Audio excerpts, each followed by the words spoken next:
அடுத்ததா week 2 Sun TV சீரியல்ஸோட urban plus rural TRP rating பார்த்துடலாமா? பொங்கல் வாரத்துல 3 டேஸ் மட்டும்தான் வந்து டெலிகாஸ்ட் ஆச்சு சன் டிவி சீரியல்ஸ் எல்லாமே. அதனால ஓரளவுக்கு டிஆர்பி ரேட்டிங் ஓகேவா தான் எடுத்திருக்கு. பட் சில சீரியல் குறைஞ்சு போயிருக்கு. அப்படி பார்த்தீங்கன்னா 19வது இடத்துல பூங்கொடி, அது குறைஞ்சு போயிட்டாங்க 1.92. 18வது இடத்துல புனிதா இருக்காங்க, இது கொஞ்சம் இன்க்ரீஸ் ஆயிருக்கு 2.02. 17வது இடத்துல மணமகளேவா 2.36.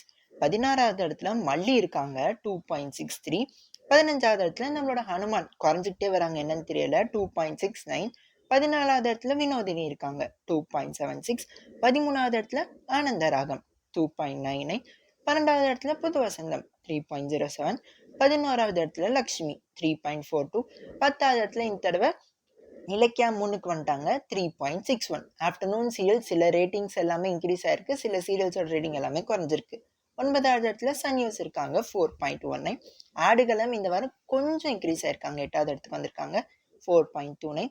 7வது இடத்துல செல்லமே செல்லமே குறைஞ்சிக்கிட்டே வருது, ரேட்டிங் 5.25 தான் வந்து எடுத்திருக்காங்க. 6வது இடத்துல அன்னம் இருக்காங்க 7.74, இதுவும் குறைஞ்சிருச்சு. 5வது இடத்துல எதிர்நீச்சல் தொடர்கிறது 7.92. 4வது இடத்துல மருமகள் கொஞ்சம் இன்க்ரீஸ் ஆயிருக்காங்க 8.37. 3வது இடத்துல எப்பயும் போல நம்மளோட கையில் தான் இருக்காங்க 8.75. 2வது இடத்துல இந்த வாரம் சிங்கப்பெண்ணை பின் தள்ளப்பட்டிருக்காங்க 9.30. அண்ட் இந்த வாரம் முதல் இடத்தை பிடிச்சிருக்கிறது 3 முடிச்சு 9.65, இது கொஞ்சம் இன்க்ரீஸ் ஆயிருக்கு.